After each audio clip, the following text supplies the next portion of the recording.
Hey guys, I'm Dr. Jenna Scare, better known as DocJenFit online, and I am here with Super Sister Fitness to show you some amazing drills for hip mobility to really take off pain from the knees, the back, and maybe even get you into your splits a little bit better.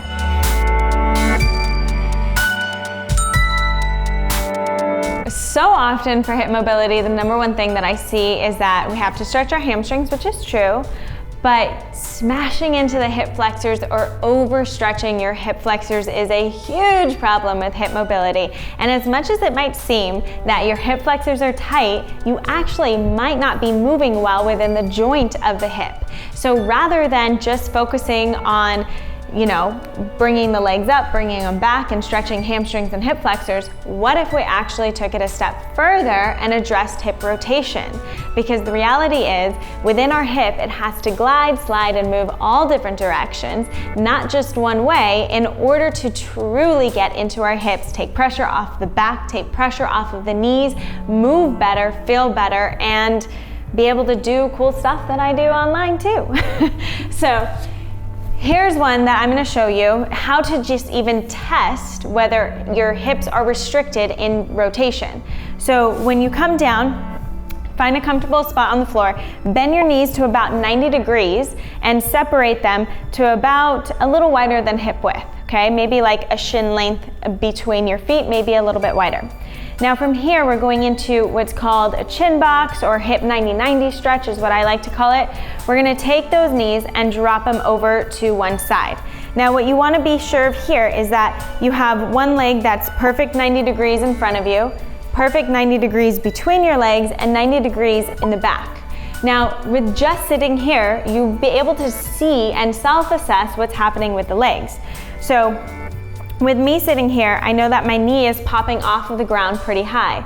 So I can say that my hip external rotation on my left leg is a little bit restricted. But when I turn toward the back leg, I can almost sit down toward the ground. There's still some space between my bottom and the ground, but it's pretty low. So I can say that my right leg hip internal rotation is pretty good. Where some of you haven't even addressed hip internal rotation in a really long time, so it might be like this.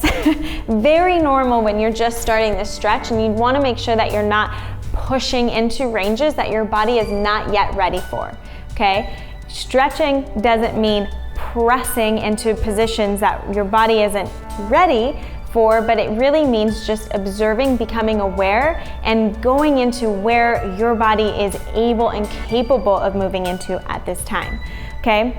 So this is just one way to get an idea of what's happening on this side. Then I can go to the other side. I can even stop in the middle and see how much range you might have in the middle. If that's really restricted, if your knees are really high, that could be one thing that's stopping you from something like middle splits, okay? Then coming over to the other side, now I can observe here, again, 90 degrees in my front leg, 90 degrees between my legs, 90 degrees in my back leg.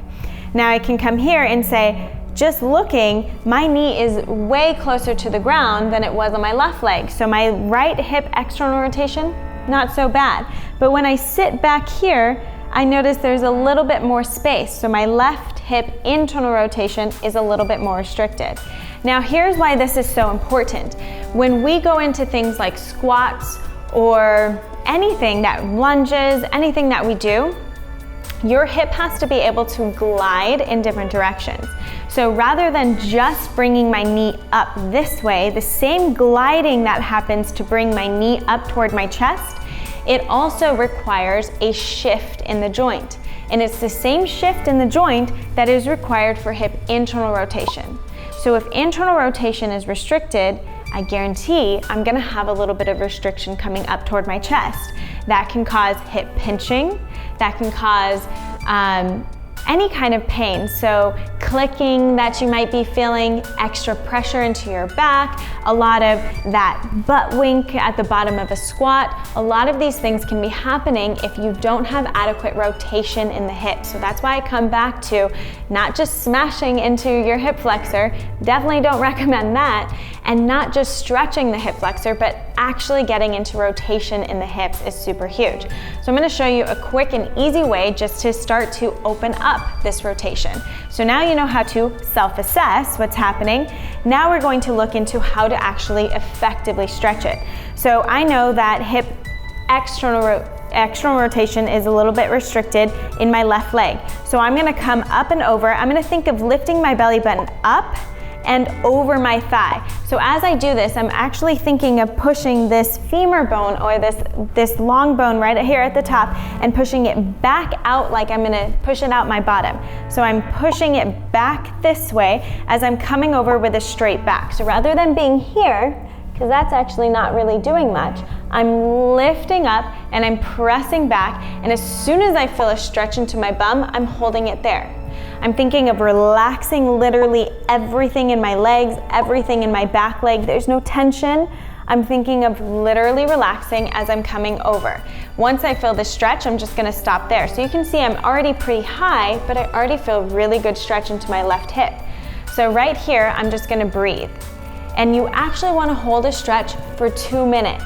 I know we've been taught 30 seconds over and over again, but in order to get actual carryover and actual effectiveness within the stretch, holding it for 2 minutes is gonna be the best bang for your buck. So make time for your body because it is worth it if you actually want to see effective change. Okay, so I would hold here for about 2 minutes trying to relax, trying to breathe. You might notice that your foot falls asleep if you're really restricted in your hip. Normal. You don't have to breathe through that. Come out of it, shake it out, and then go back into it. Okay, so after about 2 minutes, I can also play with my end range holds. Okay, so I can press down to the ground, pushing my knee down, pushing my foot down in that same position, and then I can try to lift my foot off the ground, creating more external rotation.